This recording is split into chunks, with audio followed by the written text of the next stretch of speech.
Porque não tem lá muita coisa para a gente dizer que tem novidade hoje nos jornais, ou que os jornais do fim de semana trouxeram informações relevantes. Agora o Pablo Fernandes entrou aqui no estúdio para dizer o que, Pablo Fernandes? Que a audiência que marcada para hoje com o engenheiro Paulo Vieira de Souza, o Paulo Preto, caixa preta do PSDB, das bandalheiras do PSDB de São Paulo, portanto da cúpula nacional do PSDB, foi suspensa a audiência aqui. Isso, acabei de falar com o advogado dele, a audiência que estava marcada para hoje, interrogatório, instrução do julgamento, foi suspensa a audiência marcada para hoje, após a soltura dele por ordem do ministro Gilmar Mendes na sexta-feira. Tá, e o ministro Gilmar Mendes concede mais um de seus fantásticos habeas corpus.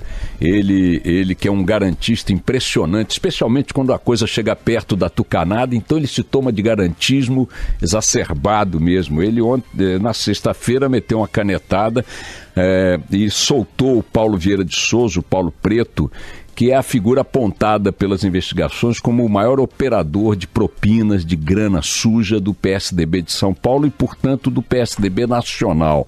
O seu Paulo Preto atravessou vários governos tucanos em São Paulo, movimentando bilhões de reais em concorrências numa estatal paulista que cuida de estradas, de rodovias, sei lá mais de quê, e pegando uma beirada não pouco significativa para ele e para os seus cúmplices. E as investigações tentam saber com ele, já que ele foi flagrado com as contas no exterior de origem não explicada, quem são os outros beneficiários.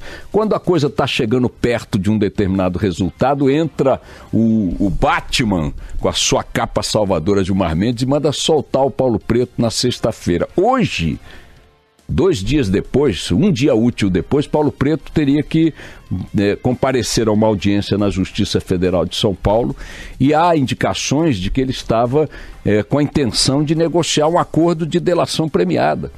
Afinal de contas, como é que um cara desse, servidor público, executivo de uma empresa pública, que teve seu cargo renovado por sucessivos governadores do PSDB em São Paulo, inclusive o Alckmin, atual candidato à presidência da República, como é que um servidor público é flagrado, comprovadamente, com 113 milhões de reais em contas em paraísos fiscais, depois de terem passado pela Suíça? Quem está apontando o dedo para Paulo Preto, dizendo que ele está com essa fortuna lá fora, não são os incontroláveis promotores da Lava Jato, não são os algozes do partido da polícia, não. É a promotoria suíça. Avisou aqui, a polícia daqui, a promotoria daqui, o seguinte: esse cara está com 113 milhões, esteve aqui com 113 milhões, mandou para paraísos fiscais. Enquanto todo mundo tinha que estar mobilizado para perguntar ao seu Paulo Preto uma pergunta simples: de onde veio esse dinheiro? Quem propiciou ao senhor conseguir essa grana?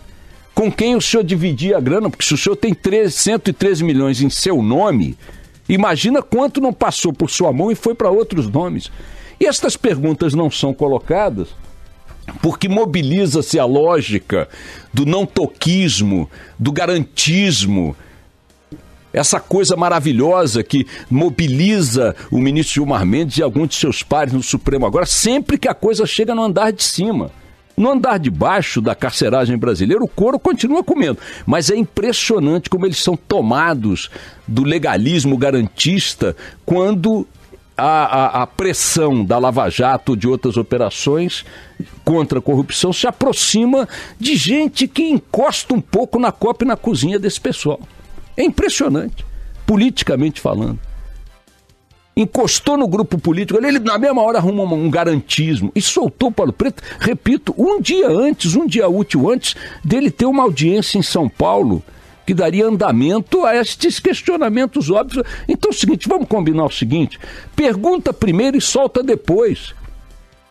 Pergunta ele, de onde vieram esses 113 milhões de reais?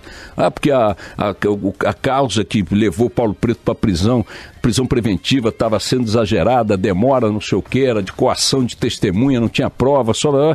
Ok, ele é um santo, é um maravilhoso cidadão brasileiro, um agente público exemplar, mas dá para perguntar de onde ele tirou 113 milhões de reais para botar em contas em paraísos fiscais?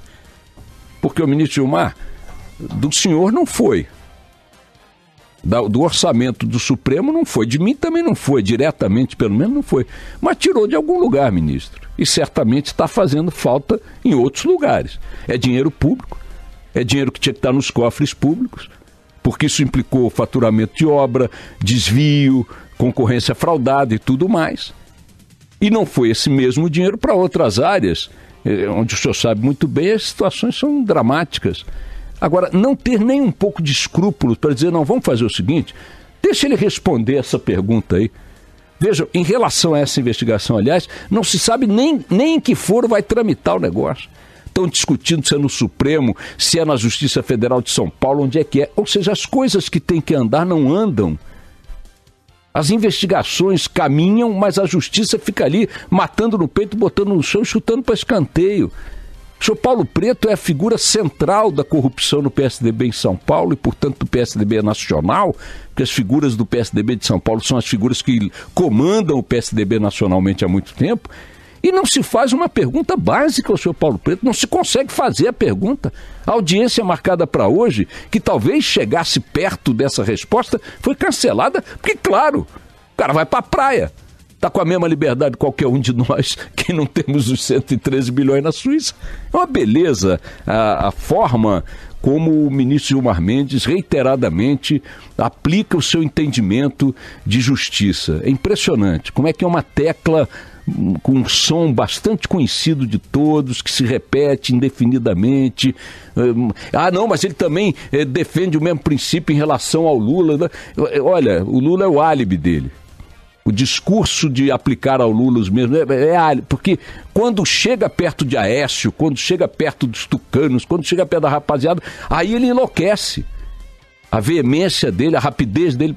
Repito, 24 horas antes do depoimento marcado na Justiça Federal de São Paulo, 24 horas úteis. Nem isso. Ele deu esse habeas corpus sexta-feira no final do dia e a audiência seria hoje. Em termos de horas úteis, de dias úteis, nem 24 horas antes. É incrível, é simplesmente impressionante.